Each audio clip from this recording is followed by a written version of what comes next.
Sape, alat musik dari Kalimantan. Alat musik ini berbentuk mirip gitar, dimainkan dengan cara dipetik dan dilengkapi variasi 4 atau 6 senar.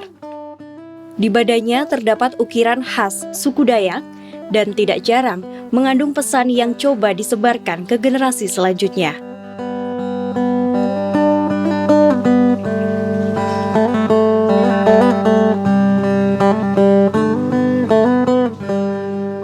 Sape menjadi alat musik khas suku Dayak dan biasanya dimainkan untuk mengiringi tarian penyambutan atau ritual adat.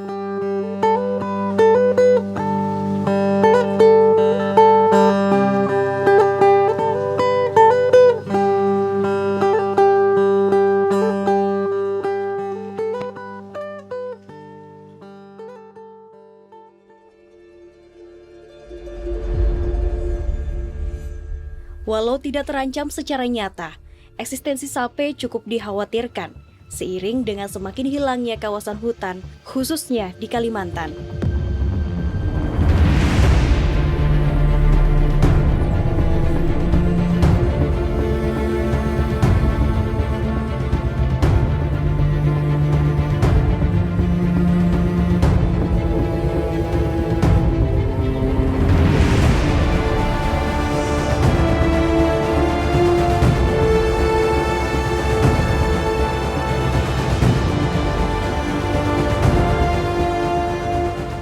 Lalu, apa kaitannya kawasan hutan dengan budaya?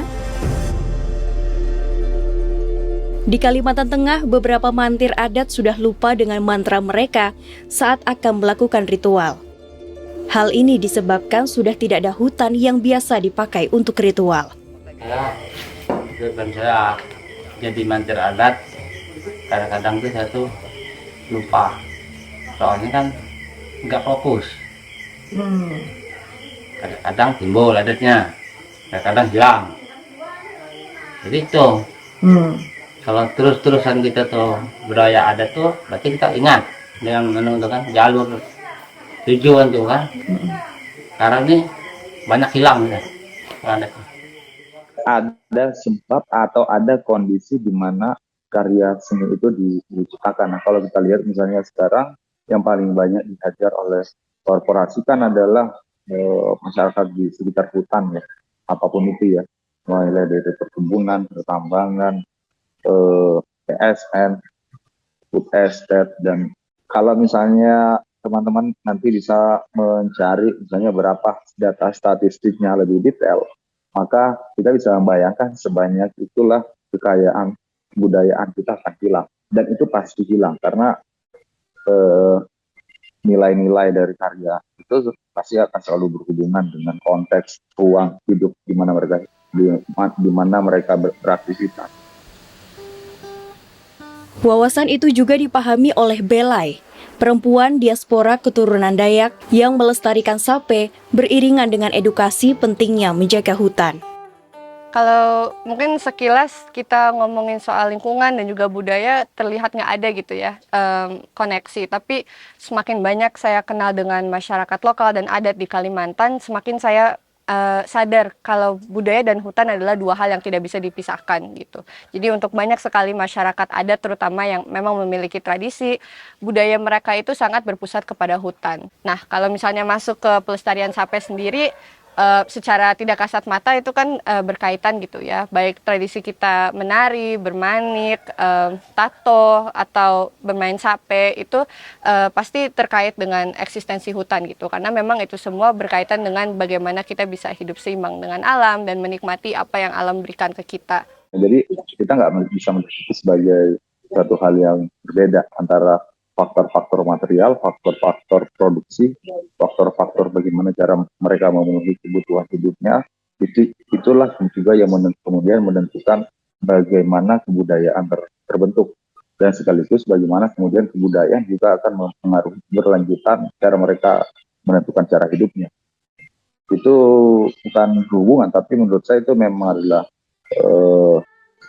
adalah satu kesatuan yang nggak bisa dilihat secara terpisah.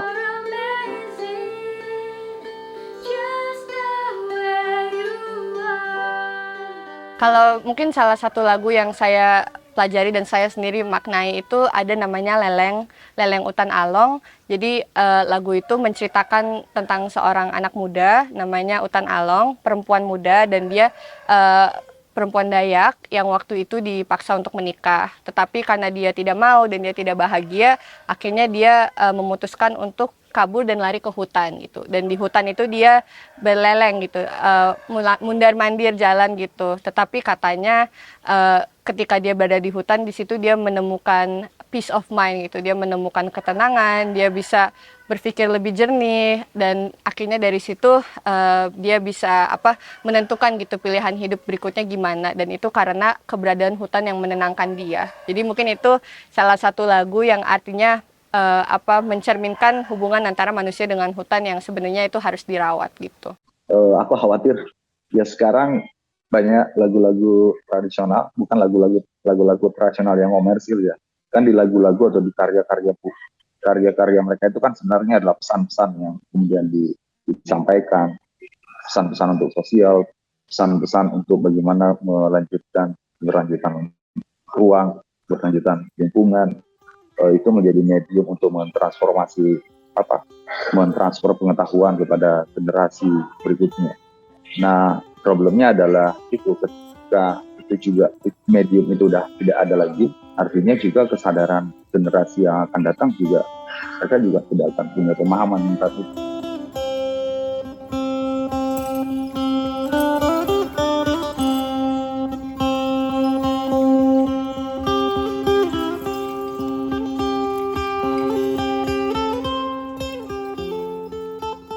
Awalnya tahu itu saya pergi ke salah satu rumah tante saya, terus dia memiliki kayak alat musik kayu, terus ada 4 senar, ada motif Dayaknya yang saya memang tahu, oh ini motif Dayak tapi kok nggak pernah tahu ini apa. Dan akhirnya saya tanya, ini apa tante? Kalau di bahasa aku bilangnya Mina, ini apa Mina? Terus akhirnya dia bilang, oh ini sape, karena Minaku dia penari, jadi dia waktu itu sekalian koleksi alat musik yang bisa dipakai untuk menemani orang menari kan. Terus akhirnya waktu itu pernah nyoba tapi ngejreng-ngejreng doang karena belum tahu cara mainnya. Terus akhirnya dari situ di tahun 2018 minta bertemu dengan saudara saya karena pengen tahu gitu ini sape itu apa sih dan cara mainnya seperti apa. Ternyata cocok gitu.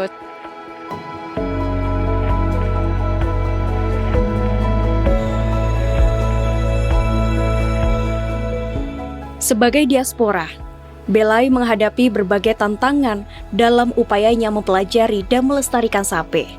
Kalau misalnya saya sebagai orang yang memang lahir besar di kota Bogor gitu ya, mencoba untuk melestarikan sape, yang pasti nomor satu akses ke alat musik sape itu sendiri hampir tidak ada gitu. Kalau di Bogor atau di Jakarta, rata-rata semua pembuat sape itu berdomisili di Kalimantan gitu. Tantangan kedua juga dalam belajar, sama juga guru-guru pemain sape itu rata-rata di Kalimantan gitu ya yang bisa bermain gitu. Dan saya sendiri juga ketika belajar cara bermain sape itu banyak guru saya memang saya temui di Kalimantan gitu. Jadi ketika saya di Bogor mau tidak mau ya saya otodidak gitu, coba belajar sendiri, coba dengar rekaman atau melihat orang lain videonya bermainnya seperti apa gitu. Jadi itu merupakan tantangan sendirinya gitu. Dan yang ketiga mungkin secara komunitas ya.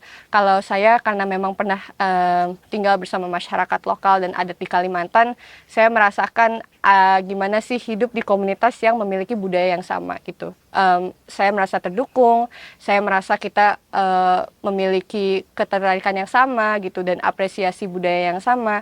Sementara kalau di sini mencari komunitas sesama Dayak itu kan nggak semudah itu untuk mencari diaspora. Jadi terkadang saya merasa kalau main sape itu jadinya main sendirian gitu, nggak diiringin tarian sama teman-teman atau nggak diiringin nyanyian gitu seperti layaknya bermain sape di komunitas Dayak di Kalimantan gitu sih.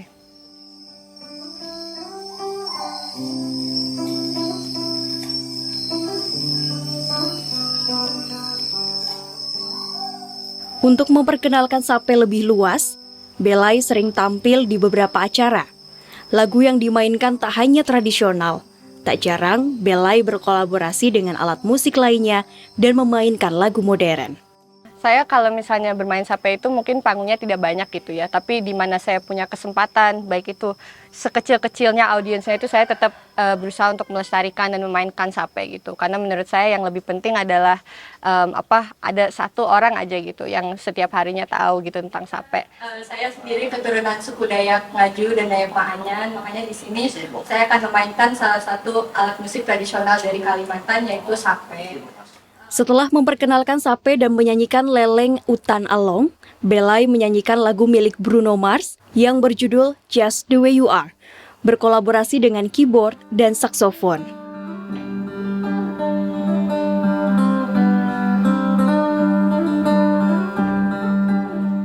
Kalau spesifik tentang sape, mungkin saya berharap lebih banyak anak muda, terutama anak muda Dayak, baik lokal maupun diaspora itu lebih memiliki semangat gitu untuk melestarikan budaya mereka. Karena memang budaya sape dan budaya Dayak lainnya itu indah banget gitu. Dan sangat disayangkan kalau misalnya kita tidak menjaga dan melestarikan. Kemudian kalau dari kacamata yang lebih besar gitu ya, saya juga mengharap orang itu bisa lebih secara holistik melihat apa sih ada kaitannya antara perlindungan hutan dengan budaya gitu, yang saat ini masih sangat compartmentalize gitu, masih sangat terpisah.